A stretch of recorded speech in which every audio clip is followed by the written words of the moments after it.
어느 날 저는 회사에서 중요한 서류를 집에 두고 온 걸 깨닫고 급히 집으로 향했습니다. 서류만 챙겨서 빠르게 나와야 한다는 생각뿐이었죠. 그런데 현관에 들어서자마자 낯선 남자의 신발이 눈에 들어왔습니다. 멀끔한 정장 구두였습니다. 이게 누구 신발이지? 심장이 빠르게 뛰기 시작했습니다. 불길한 느낌을 애써 떨치려 하며 거실로 들어섰는데 거기엔 제가 상상조차 못한 장면이 펼쳐져 있었습니다. 식탁 앞에 속옷 차림으로 앉아있는 아내와 낯선 남자. 두 사람은 한참 동안 대화를 나누고 있었고 제가 들어온 것도 몰랐던 모양이었습니다.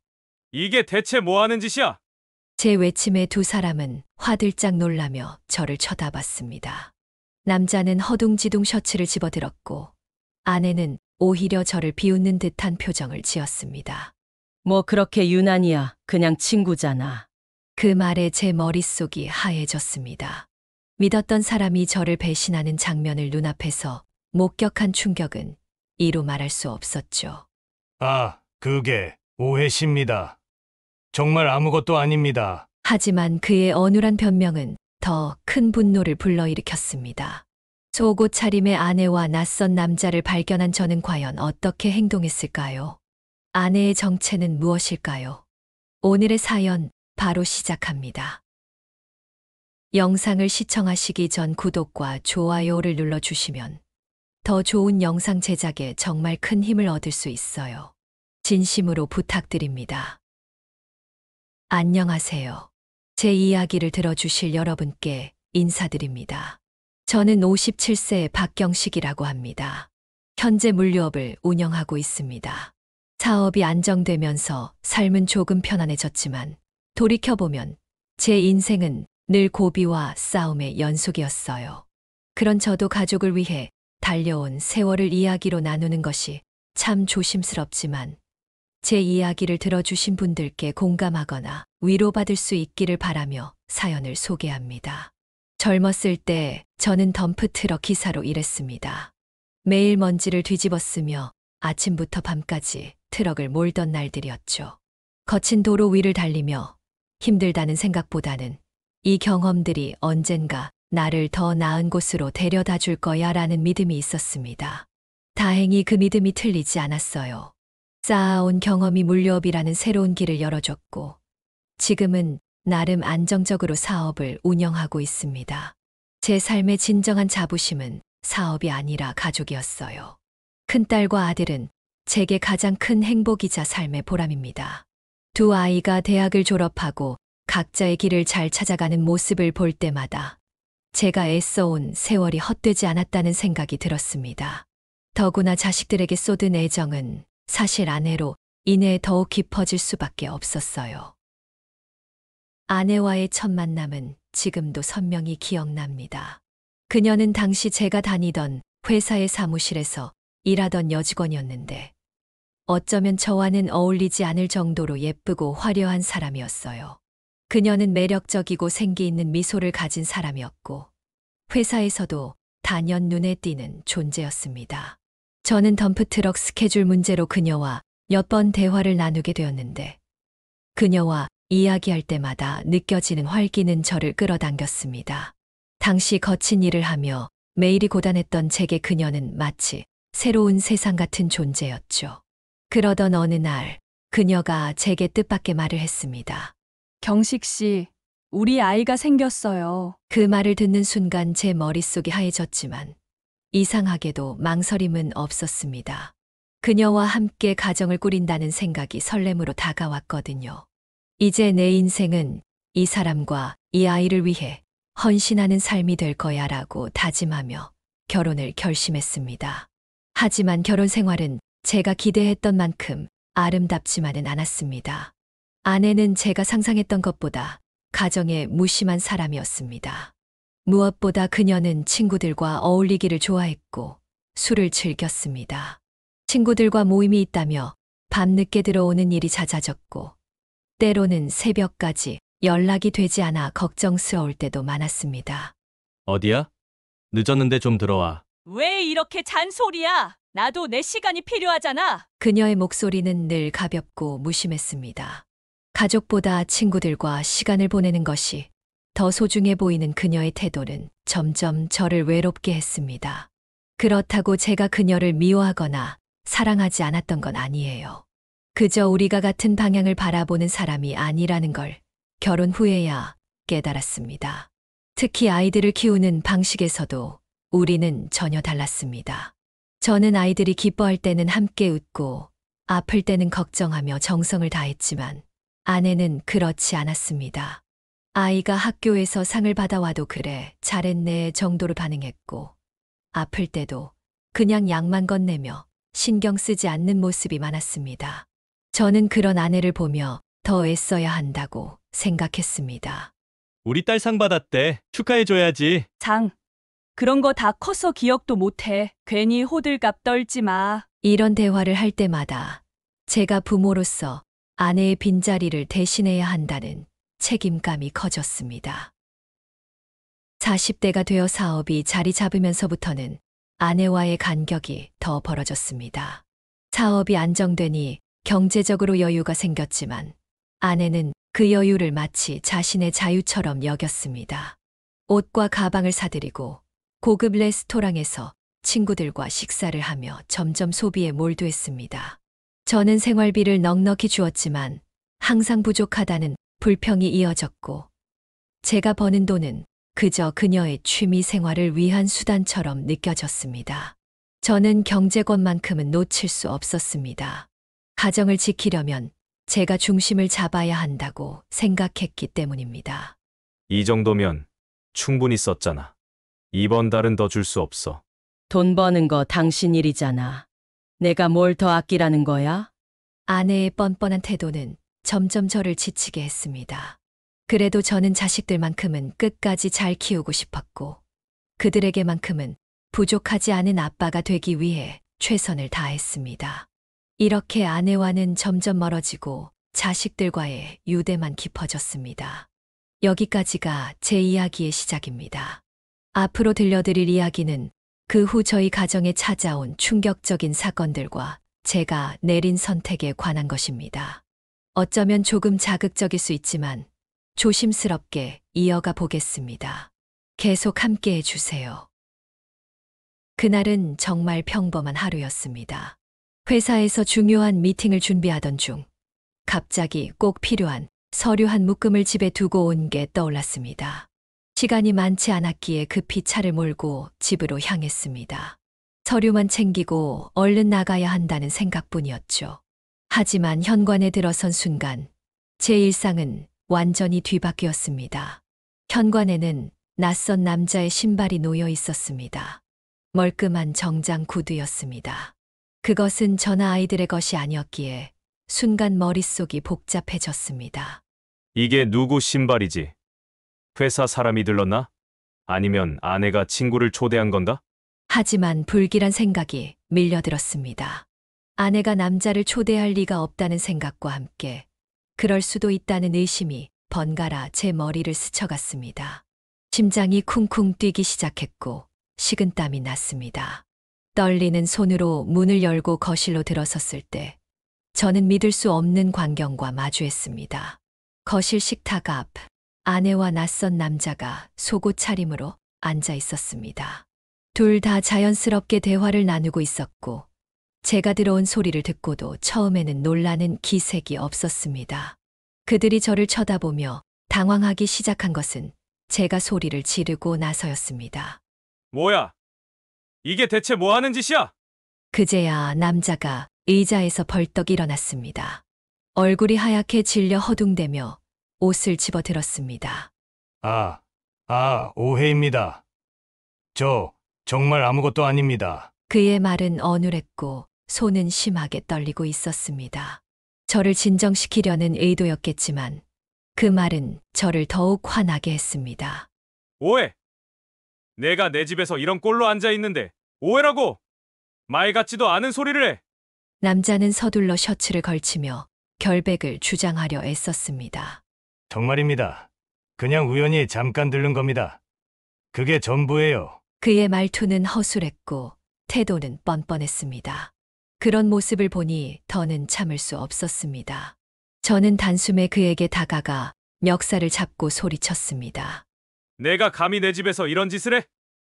도대체 내가 뭔데 여기에 있어? 남자는 겁에 질려 발버둥 쳤지만 저를 막을 힘도 없었습니다. 그 순간 제 주먹이 그의 턱을 강타했습니다. 남자는 비틀거리며 의자 위로 넘어졌고 그제야 아내가 크게 소리쳤습니다. 야, 뭐 하는 거야? 너 지금 제정신이야? 아내가 비명을 지르며 제 앞으로 다가왔지만 저는 멈출 수 없었습니다. 내가 제정신이냐고? 이걸 보고 누가 제정신일 수 있겠어? 내가 이딴 짓을 하고도 이렇게 뻔뻔하게 굴어? 아내는 제 분노가 낯선 듯 뒤로 물러섰습니다. 하지만 곧 비웃음을 띤 얼굴로 말을 이어갔습니다. 참 어이없네. 그냥 친구라고 했잖아. 왜 이렇게 유난을 떨어? 그 태도에 저는 다시 한번 분노가 치밀어 올랐습니다. 친구. 속옷 차림으로 식탁에 앉아있는 친구. 내가 지금 무슨 소리를 하는지 알기나 해? 남자는 그 틈을 타 옷을 주워 입으며 서둘러 문 쪽으로 도망치려 했습니다. 저는 그런 모습을 보며 소리쳤습니다. 야, 이 자식아. 너 어디가? 이게 끝이라고 생각하지 마. 그는 허둥지둥 현관문을 열고 달아났습니다. 그리고 아내는 남자가 사라지자마자 여전히 느긋한 표정으로 소파에 앉았습니다. 정말 창피하다. 이 남자가 왜 이렇게 화를 내는지 모르겠네. 그 말에 저는 더 이상 이성을 붙잡을 수 없었습니다. 손이 떨렸고 그 손이 그대로 아내의 뺨을 향했습니다. 아내는 놀란 얼굴로 뺨을 감쌌습니다. 그러나 그 순간에도 그녀는 오히려 저를 비웃듯 말을 이어갔습니다. 폭력? 이제는 때리기까지 하네. 진짜 끝내준다. 넌 진짜 못난 인간이야. 저는 할 말을 잃었습니다. 가슴 속에 쌓아왔던 모든 신뢰와 애정이 무너져 내리는 것을 느꼈습니다. 너 대체 왜 이러는 거야? 내가 뭘 못해줬다고? 못해준 게 아니라 그냥 너랑 사는 게 지겨운 거야. 그리고 폭력은 내 사랑의 방식이야? 우습다 진짜. 그녀의 차갑고 냉혹한 태도는 제게 더 큰 상처를 남겼습니다. 제 삶에서 그녀는 더 이상 제 편도 가족도 아니라는 사실이 그제야 분명히 느껴졌습니다. 그날 이후로 저는 더는 그녀와 같은 공간에 머물 수 없었습니다. 그녀와의 신뢰는 완전히 깨어졌고 우리의 관계는 되돌릴 수 없게 되었습니다. 아내와의 마지막 다툼 뒤 저는 이 사람과 더는 함께할 수 없다고 결심했습니다. 아내는 제가 쌓아왔던 믿음과 신뢰를 산산이 깨뜨렸고 마지막까지 저를 비웃는 뻔뻔한 태도로 상처만 남겼습니다. 결국 아내는 짐을 챙겨 집을 나갔고 저는 그녀가 떠나는 모습을 바라보면서도 전혀 붙잡고 싶은 마음이 들지 않았습니다. 오랜 세월을 함께한 사람인데도 남남이 되는 것에 망설임이 없을 만큼 마음은 이미 식어 있었지요. 허탈감과 분노, 그 두 가지 감정만이 가슴에 자리 잡고 있었습니다. 하지만 세상은 그걸로 끝이 아니었습니다. 아내와 헤어진 후 저를 한 번 더 무너뜨리는 사건이 찾아왔습니다. 어느 날 평소처럼 일을 마치고 집에 돌아왔을 때 우편함에 낯선 편지 한 통이 들어 있었습니다. 처음엔 무슨 광고쯤인 줄 알았지만 무심코 열어본 그 편지는 제게 날벼락 같은 소식을 전하고 있었습니다. 큰딸이 당신 친딸이 아니라는 사실을 알고 계십니까?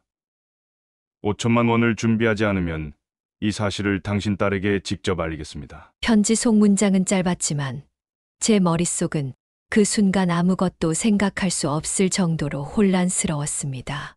큰딸이 제 친딸이 아니라고요? 믿을 수가 없었어요. 저와 한 피를 나누지 않은 아이라는 것인지 이런 말도 안 되는 협박을 받은 상황 자체가 충격이었습니다.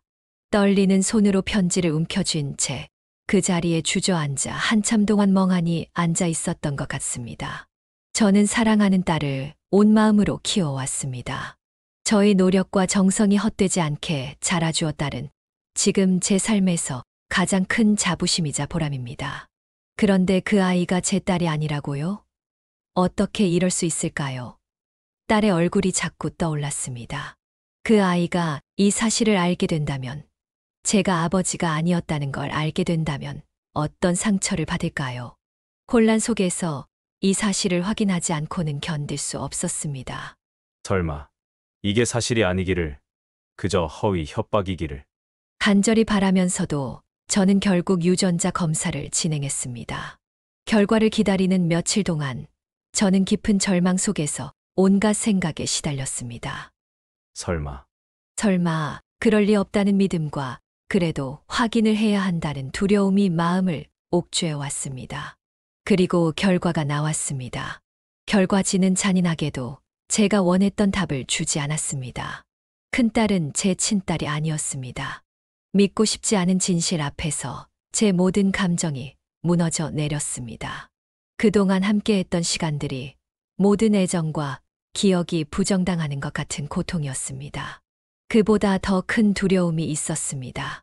이 사실을 딸이 알게 된다면 그 아이의 삶이 완전히 무너질 텐데 저는 매일매일 답답한 마음에 잠을 이룰 수가 없었습니다. 혈육이 아니더라도 그동안 아빠로서 키워온 마음은 진심이었고 앞으로도 변하지 않을 자신이 있었지만 딸에게 이 진실이 알려지는 순간의 상처는 제 능력으로는 감당할 수 없을 것만 같았습니다. 누구에게도 털어놓을 수 없는 이 비밀을 간직한 채 혼자서 이 감정을 감당하기엔 제 마음이 너무 무거웠습니다. 그러던 중 저는 심리 상담사인 송 박사를 찾았습니다. 그는 저와 오랜 친구이자 인생의 경험이 깊은 사람으로 늘 현명한 충고를 아끼지 않던 분이었습니다. 저와 나이대도 비슷해 예전부터 대화가 잘 통하는 분이기도 했죠. 아내와의 이혼 문제와 함께 큰딸 문제까지 혼자 짊어질 수 없었기에 송 박사 앞에서 저도 모르게 그간의 일들을 모두 털어놓았습니다. 제가 협박 편지부터 유전자 검사 결과까지 차마 믿기 어려웠던 일들을 하나하나 고백하자 송 박사는 조용히 고개를 끄덕이며 제 말을 끝까지 들어주었습니다. 이야기가 끝났을 때 그는 조심스럽게 제 손을 잡아주며 말을 꺼냈습니다. 경식 씨, 그동안 참 많이 힘드셨겠어요. 큰딸을 키우기 위해 그 많은 사랑을 쏟았을 텐데 이렇게 마음을 흔드는 일들이 한꺼번에 닥치니 얼마나 괴로우시겠어요. 송 박사, 정말 어디서부터 잘못된 걸까요? 제 온 인생을 자식들과 가정을 위해 살아왔는데 이렇게 모든 게 부정당하는 기분이에요. 너무나 두렵고 앞으로 어떻게 해야 할지 모르겠습니다. 송 박사는 제 손을 꼭 잡으며 한동안 제 눈을 들여다봤습니다. 그의 눈빛에는 깊은 이해와 연민이 서려 있었고 마치 제 마음속까지 헤아려 주는 듯한 느낌이 들었습니다. 한참 뒤 그는 조용히 말을 이었습니다. 경식 씨, 상처는 아물 수 있고 인생은 아직 끝나지 않았습니다. 지금은 고통스럽겠지만 언젠가는 이 상처가 아물고 조금씩 괜찮아질 날이 올 겁니다. 그리고 혈연이 아닌 것보다 중요한 건 그 아이에게 당신이 평생 아버지로 살아왔다는 사실이에요. 그 아이는 아버지로서의 경식 씨를 사랑하며 자랐고 그것만으로 충분할 겁니다. 그 말씀은 알겠습니다, 박사님. 하지만 그 아이가 진실을 알게 된다면 저를 어떻게 생각할까요? 제 친딸이 아니란 걸 알게 된다면 저와의 관계도 결국 부정할 거 아닌가요? 송 박사는 가만히 미소 지으며 고개를 끄덕였습니다. 경식 씨, 그 아이에게는 당신이 아버지인 겁니다. 피 한 방울이 안 섞였더라도 아버지로서 사랑해주고 보호해주고 지켜줬던 그 시간이 무엇보다 소중할 거예요. 그동안 함께했던 기억과 경험이야말로 진정한 가족의 증거 아닐까요? 경식 씨가 그런 믿음으로 함께해 주신다면 그 아이도 언젠가는 그 마음을 느끼게 될 겁니다. 송 박사의 그 말을 들으며 저는 오랜만에 마음이 조금이나마 가라앉는 걸 느꼈습니다. 그의 말은 사실 당장 제 불안과 걱정을 완전히 없애주지는 못했지만 어딘가 제 마음속에서 서서히 자신감을 주기 시작했습니다. 딸이 내 딸이든 아니든 혈연의 여부가 아니라 제가 아빠로서 그녀를 진심으로 사랑해왔다는 그 진실이 더 중요할 수 있다는 생각이 들었습니다. 저는 송 박사의 조언을 가슴에 새기고 조금씩 제 자신을 다시 다잡기 시작했습니다. 딸에게 저 자신을 더 사랑하고 앞으로도 그녀의 든든한 아버지로 남겠다고 마음먹었습니다. 그리고 설령 혈연은 아니더라도 사랑으로 이어진 관계는 변하지 않는다는 믿음을 잃지 않기로 했습니다. 그 아이가 진실을 알게 되더라도 제가 언제나 그녀의 아버지로서 옆에 있을 거라는 다짐을 다시금 마음에 새겼습니다. 며칠 후 낯선 번호로부터 전화가 걸려왔습니다. 전화를 받자마자 들려온 목소리는 제가 결코 잊을 수 없을 만큼 차가웠습니다. 그는 저에게 협박 편지를 보낸 사람이었습니다. 돈은 준비됐나? 일주일 내로 준비해. 내가 문자를 보낼 테니 현금으로 챙겨놔. 직접 찾아갈 거니까. 그 말은 마치 이미 승리를 확신한 사람처럼 느껴졌습니다. 그의 태도에서 느껴지는 비열함에 온몸이 떨렸습니다. 잠깐만. 제발. 딸에게만은 아무것도 알리지 말아줘. 그 아이는 몰라야 해. 내가 무슨 일이든 할 테니까 제발.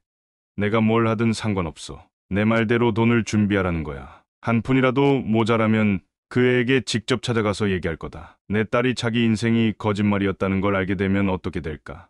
한번 상상해봐. 그는 차가운 웃음소리를 흘리며 전화를 끊었습니다. 저는 손이 떨리고 온몸에 식은땀이 흘렀습니다. 딸이 이 사실을 알게 되면 얼마나 충격을 받을지 생각할수록 숨이 막혀왔습니다. 딸의 행복이 깨지고 그녀가 받을 슬픔과 괴로움을 상상하니 도저히 가만히 있을 수가 없었습니다. 바로 저는 결단을 내렸습니다. 아내에게 전화를 걸어 이 문제를 직접 물어봐야겠다고 생각했죠. 그녀의 책임을 명확히 따져야만 했습니다. 전화를 받자마자 들려온 아내의 짜증 섞인 목소리에 저는 이를 악물었습니다. 뭐야? 갑자기 왜 전화했는데? 지금 당장 집으로 와. 할 말이 있어. 무슨 일인데? 전화로 얘기하면 안 돼. 와서 직접 얘기해. 내가 오지 않으면 정말 후회하게 될 거야. 아내는 잠시 침묵하더니 귀찮다는 듯 대답했습니다.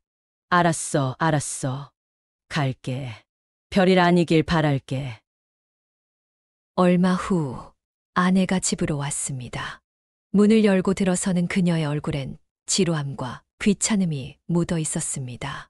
제가 무겁게 입을 떼자마자 그녀의 표정은 점점 차가워졌습니다. 협박 편지가 왔어. 딸이 내 친딸이 아니라고 하면서 돈을 요구하더군. 내가 뭘 했는지, 이게 정말 사실인지 설명해봐.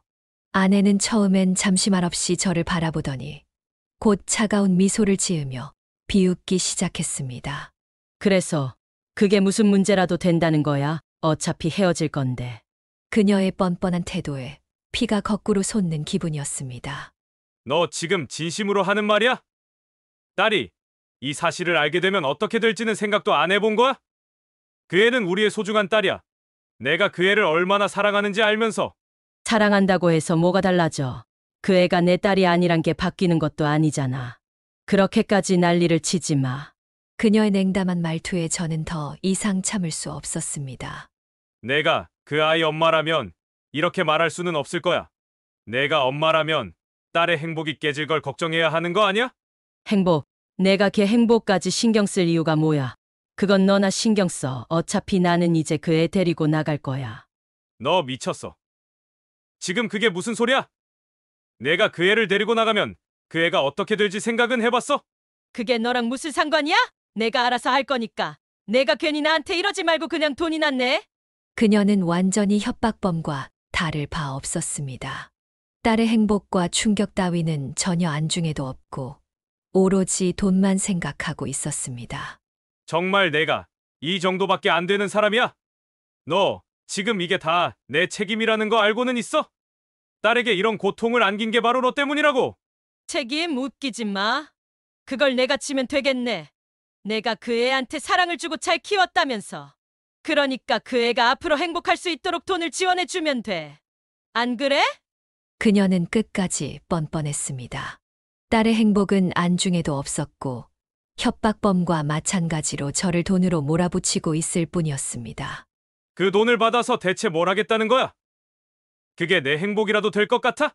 내 행복이 될지 아닐지는 내가 알아서 해.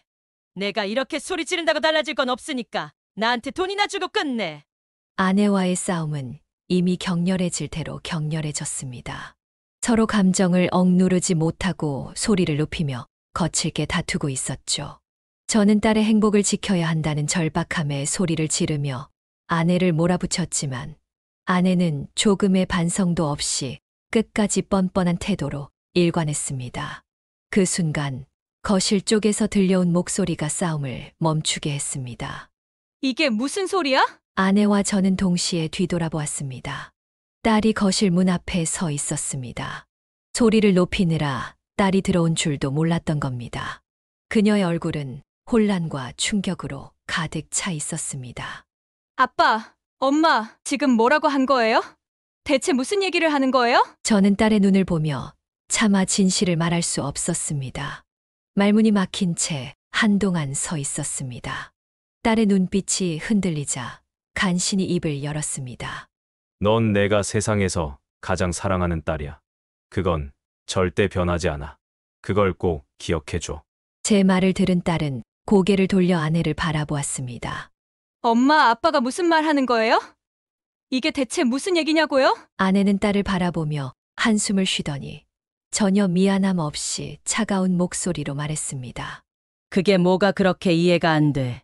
내 아빠는 이 사람이 아니라는 거야. 그리고 이제 나랑 같이 나가면 돼. 딸은 순간적으로 크게 눈을 뜨고 뒷걸음질 쳤습니다. 뭐라고요? 지금 그게 무슨 말이에요? 아빠가 제 아빠가 아니라니 그게 말이 돼요? 아내는 여전히 차갑고 태연한 태도로 말을 이었습니다. 내가 그렇게 놀랄 필요 없어. 그냥 내가 너 데리고 나가서 살면 되는 거야. 이 사람이 너를 진짜 사랑한다면 돈을 주고 우리를 편하게 살게 해줄 거야. 내가 그 사람한테 진짜 중요하다면 그렇게 하겠지. 딸은 점점 분노로 얼굴이 붉어졌습니다. 그녀는 고개를 강하게 저으며 소리쳤습니다.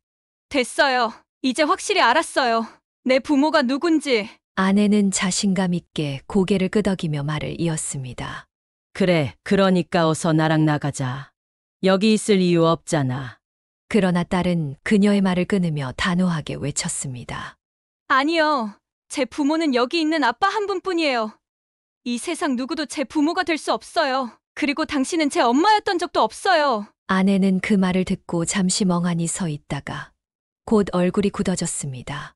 뭐, 내가 지금 엄마한테 그런 말을 해? 어디서 그럴 싸가지 없는 태도를 배웠어?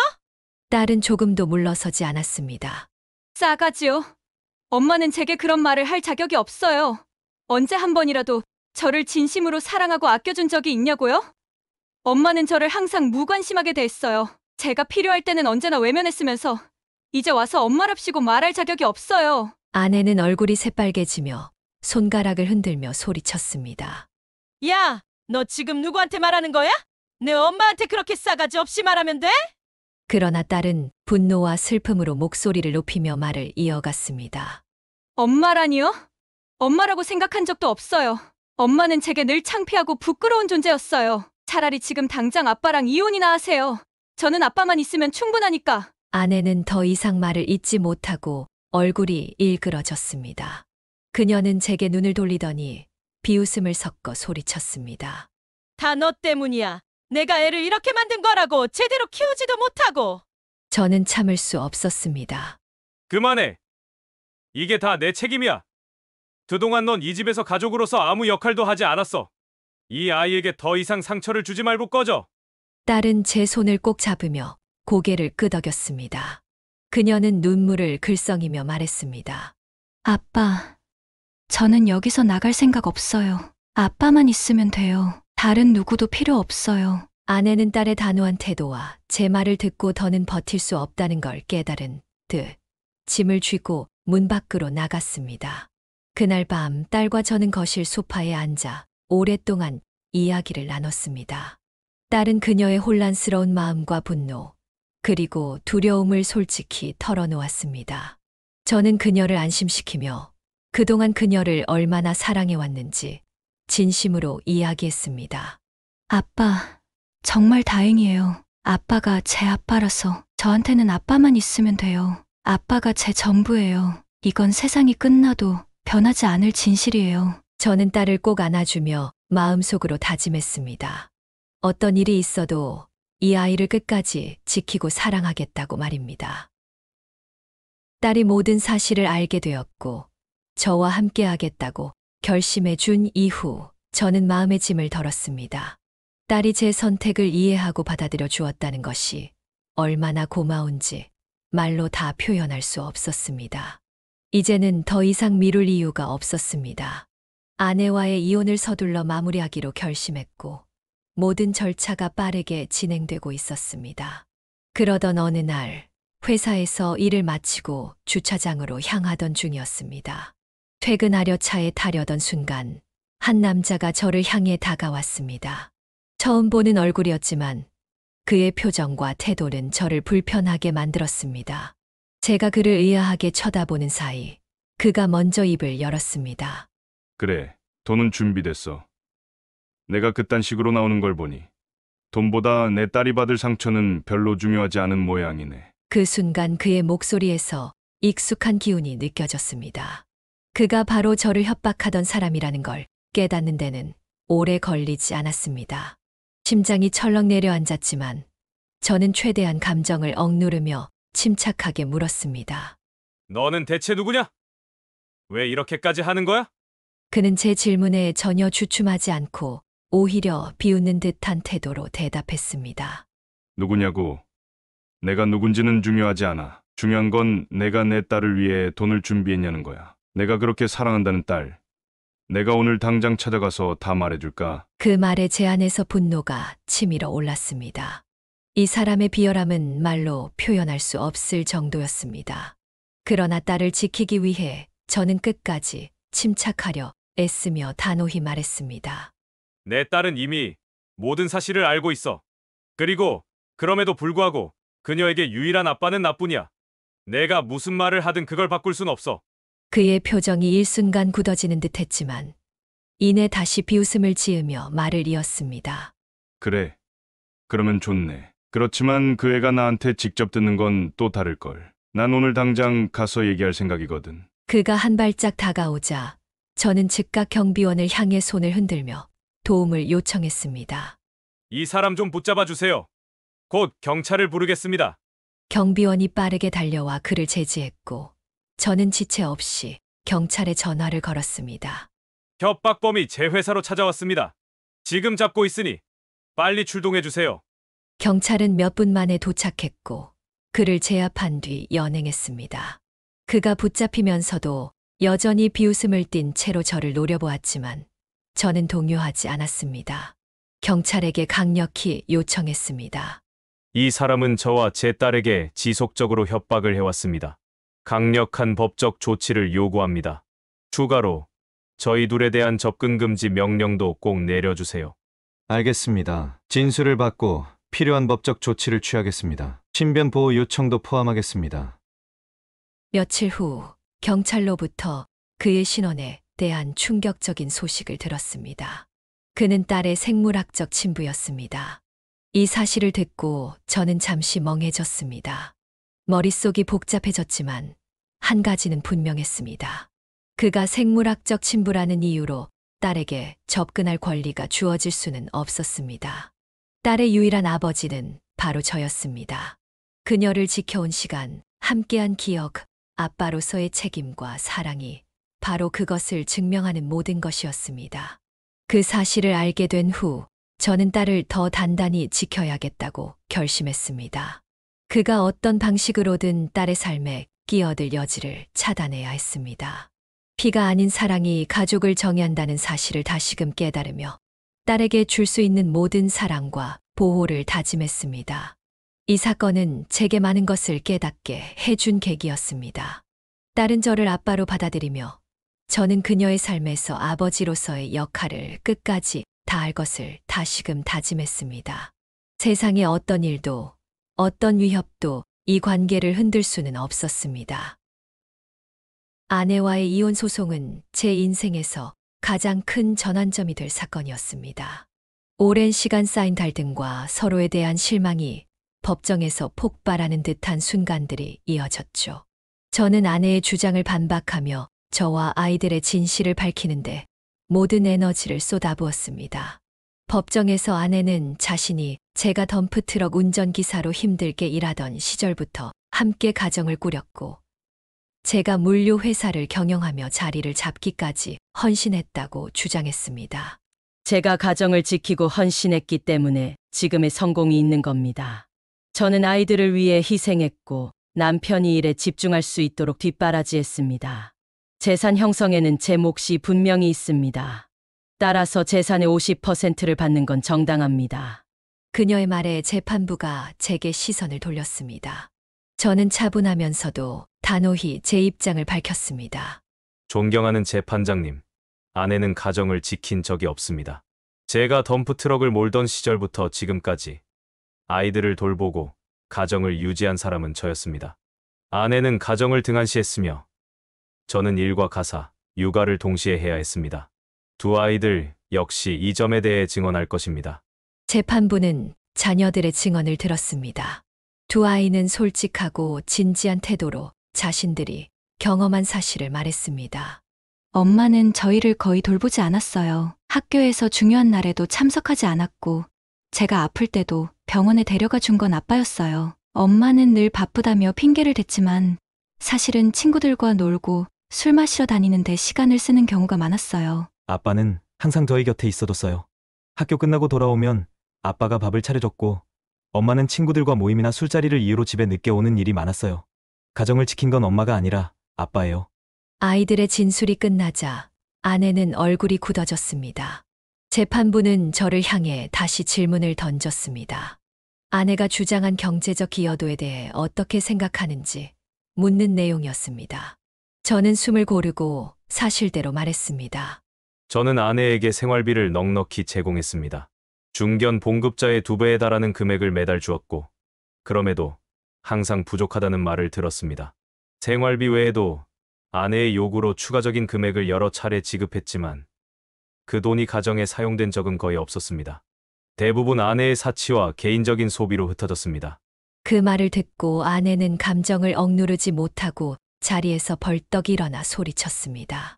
그건 거짓말이에요. 내가 쓴 돈은 다 가정을 위한 거였어요. 내가 뭘 그렇게 잘못했는데요. 재판장은 단호한 어조로 그녀의 행동을 제지했습니다. 피고 발언은 허가받은 후에 하십시오. 법정 질서를 유지해 주시기 바랍니다. 아내는 한숨을 내쉬며 억지로 자리에 앉았지만 여전히 흥분을 가라앉히지 못하는 모습이었습니다. 긴 심리 끝에 재판부는 판결을 내렸습니다. 본법정은 다음 사항을 근거로 판단을 내립니다. 첫째, 피고는 가정경제에 실질적으로 기여한 바가 없습니다. 둘째, 가정을 돌보는 책임을 등한시했으며 오히려 사치와 소비로 재정적 부담을 가중시켰습니다.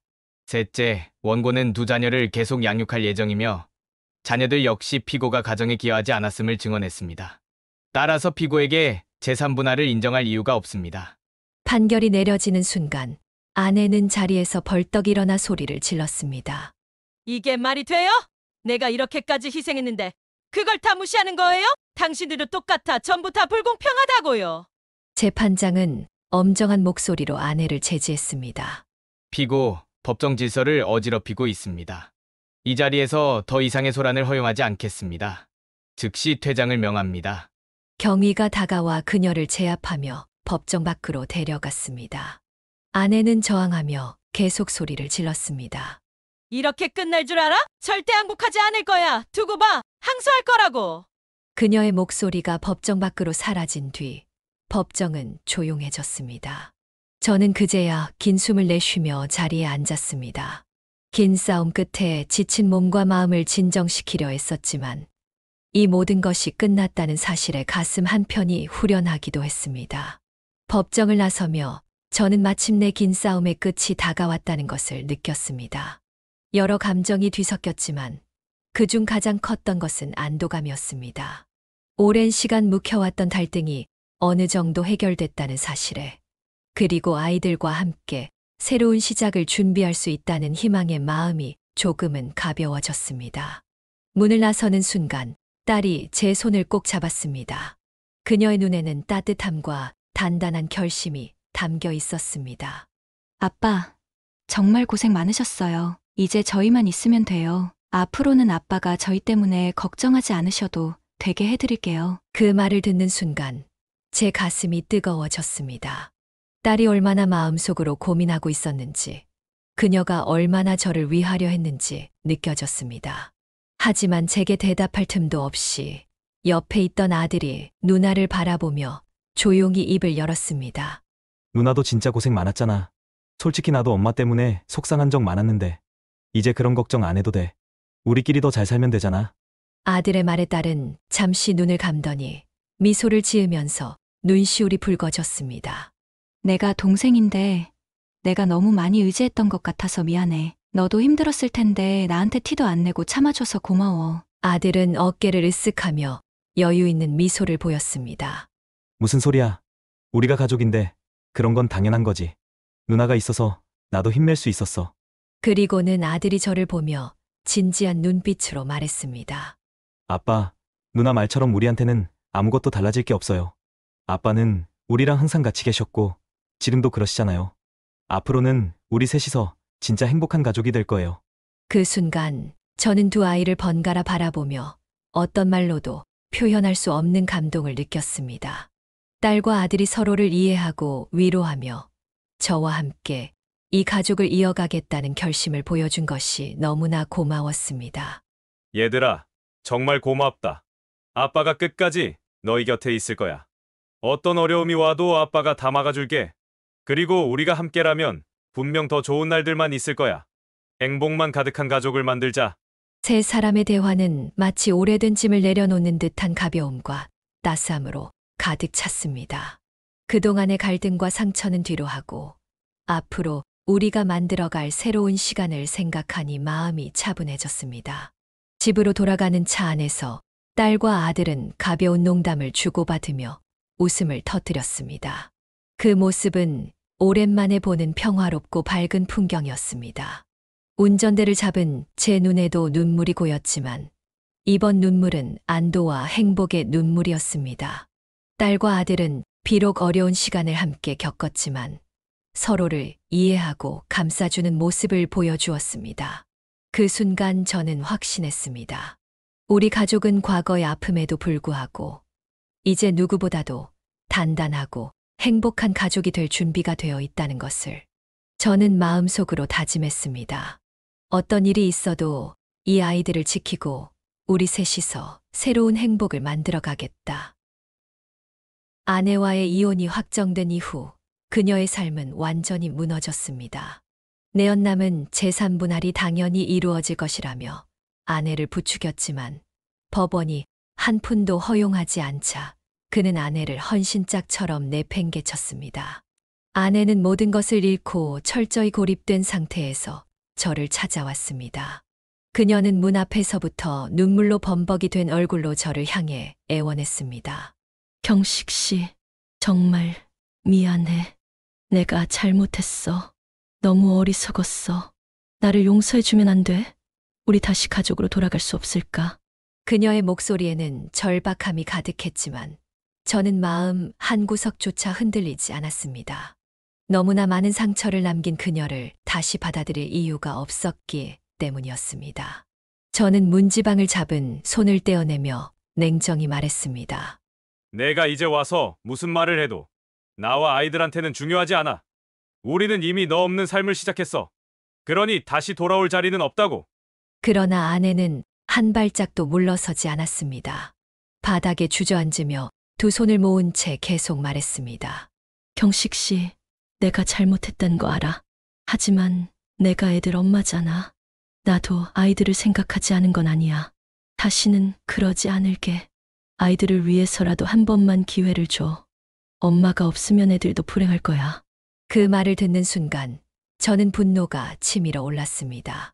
자신을 아이들의 엄마로 내세우며 다시 발을 들이려는 그녀의 태도가 어처구니 없었기 때문이었습니다. 저는 단호히 고개를 저으며 목소리를 높였습니다. 엄마, 내가 그 애들 엄마라고 말할 자격이 있다고 생각해?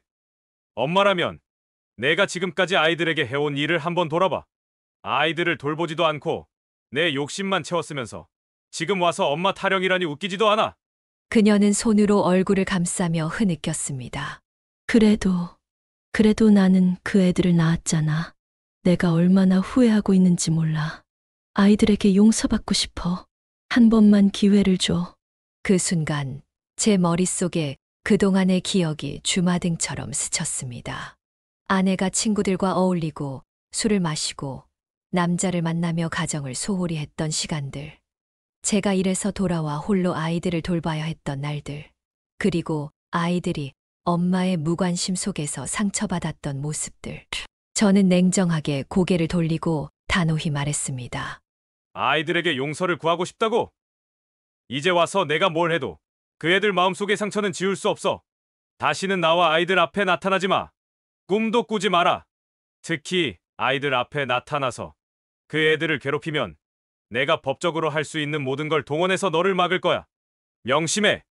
아내는 울음을 멈추지 못하며 한참 동안 그 자리에 앉아 있었습니다. 그러나 저는 더 이상 그녀를 볼 수 없었습니다. 문을 닫으며 그녀에게서 완전히 등을 돌렸습니다. 그날 이후 저는 다시 한번 깨달았습니다. 인생에서 가장 중요한 것은 사랑과 헌신으로 이어지는 관계라는 것을요. 가족이란 단지 혈연이 아니라 서로를 지키고 믿어주는 데서 비롯된다는 걸 다시금 느꼈습니다. 아이들과 함께한 시간은 제게 기적 같은 선물이었습니다. 딸과 아들은 저와 함께 어려움을 이겨내며 가족의 진정한 의미를 보여주었습니다. 비록 인생에서 큰 위기를 맞았지만 저는 자식들을 향한 사랑과 그 보답 덕분에 모든 것을 극복할 수 있었습니다. 이제 우리 가족은 과거의 아픔을 뒤로하고 새로운 행복을 향해 나아가고 있습니다. 앞으로도 이 행복이 계속되길 진심으로 바랍니다. 그리고 이 이야기를 들어주신 모든 분들께서도 저희처럼 어려움을 극복하고 따뜻한 행복을 찾으시길 진심으로 기원합니다. 혹시 댓글로 여러분의 생각을 남겨주신다면 저에게도 큰 위로가 될 것 같아요. 아직 구독을 누르지 않으신 독자님들, 이제 그만 고민하시고 구독을 눌러주세요. 다음에 더 좋은 영상으로 감동과 만족을 안겨드릴게요. 저희 이야기에 함께 공감해 주셔서 정말 감사합니다.